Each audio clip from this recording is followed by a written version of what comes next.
Hello students, CMED के इस lecture में आज हम बात करते हैं अनुसूचन का वर्गीकरण। हमारा बेसिकली सेकंड चैप्टर चल रहा है जिसमें शेड्यूलिंग पढ़ रहे थे हम। आयोजन पढ़ा हमने, अब शेड्यूलिंग पढ़ रहे हैं। तो हम शेड्यूलिंग का वर्गीकरण पढ़ रहे हैं, ठीक है। Classification of scheduling. Civil engineering परियोजना को ढंग से कार्यान्वित करने के लिए सामान्यतः निम्नलिखित अनुसूचियाँ बनाई गई हैं। मतलब ठीक है, हमारा जो भी सिविल कंस्ट्रक्शन प्रोजेक्ट होते हैं उनको प्रॉपरली रन कराने के लिए कि जिससे हमारा जो प्रोजेक्ट है वो सही से रन कर सके, उसमें कोई भी किसी भी प्रकार की दिक्कत नहीं आए, तो हम क्या करते हैं, कुछ शेड्यूलिंग करते हैं।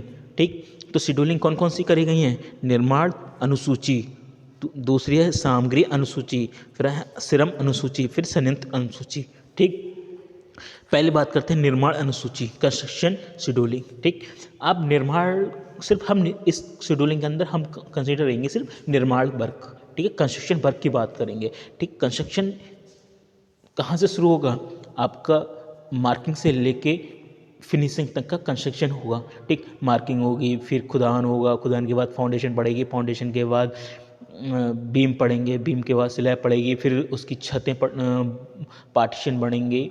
तो वो धीरे धीरे हर काम चलता रहेगा। तो अब कौन सा वर्क किस एक्टिविटी के बाद शुरू होगा, कौन सा वर्क किस एक्टिविटी के साथ शुरू होगी, वो हम शेड्यूलिंग के हिसाब से पैटर्न बना लेते हैं कि इतने दिन बाद ये काम होगा, इसके बाद ये होगा। तो दैट इज़ क्या है, हमारी निर्माण अनुसूची। इसमें कंस्ट्रक्शन प्रोसेस की शेड्यूलिंग करते हैं हम कि कौन कौन सा वर्क कब शेड्यूल होगा, कब कंस्ट्रक्ट होगा, कैसे काम करेगा।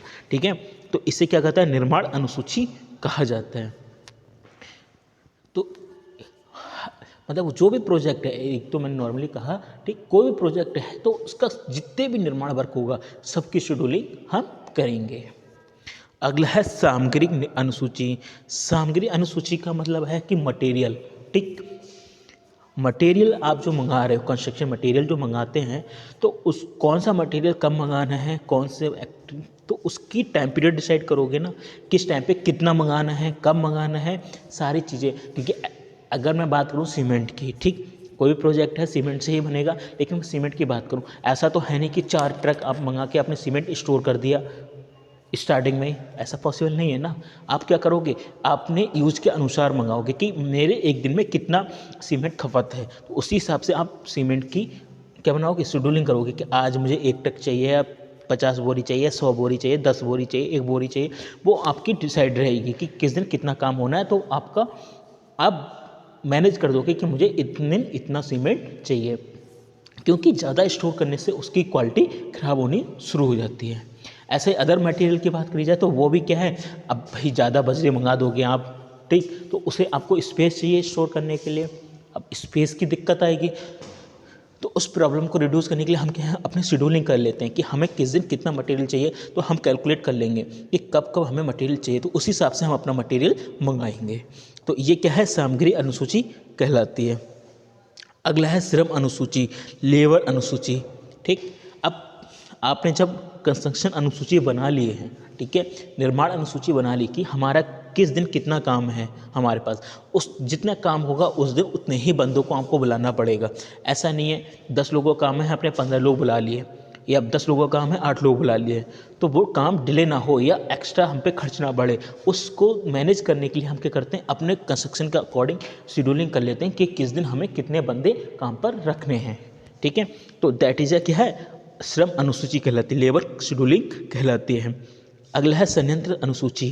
ठीक, जब हमारी निर्माण अनुसूची तैयार है, ठीक, जब निर्माण का अमल कंस्ट्रक्शन का आपने शेड्यूलिंग कर लिया है, तो आपको इसके साथ ही ये भी पता लग जाएगा किस दिन हमें किस इक्विपमेंट की ज़रूरत है। ठीक, तो आप अपना शेड्यूलिंग कर लोगे कि हमें इस दिन इस संयंत्र की ज़रूरत पड़ेगी। ठीक, उसी हिसाब से आप उनका ऑर्डर करेंगे। आपके पास हैं तो सही है, नहीं है आप कहीं से मंगा रहे हैं, रेंट में मंगा रहे हैं, तो वो भी आप उसी हिसाब से मंगाएंगे। एक्स्ट्रा चार्ज आपको नहीं देना पड़ेगा। नहीं तो होगा क्या, आप सब एक कंक्रीट मिक्सचर की बात करी जाए, मिक्सचर आपने इनिशियल स्टेट में मंगा लिया, ठीक, आज काम है कल उसके काम नहीं, परसों फिर ज़रूरत है, तो होगा क्या, आप क्या करोगे, आज मंगाया, लगा है, चढ़ा है, आपको आइडिया नहीं है कि कब कब होना है काम, लेकिन आपको पता है आज यूज़ है इसका, फिर 2 दिन बाद जरूरत पड़ी, तो आज यूज़ करने के बाद कल शाम को पहुंचा तो अगले दिन 2 दिन बाद फिर मंगा लो, 2 दिन का चार्ज तो कम हो जाएगा आपके पास।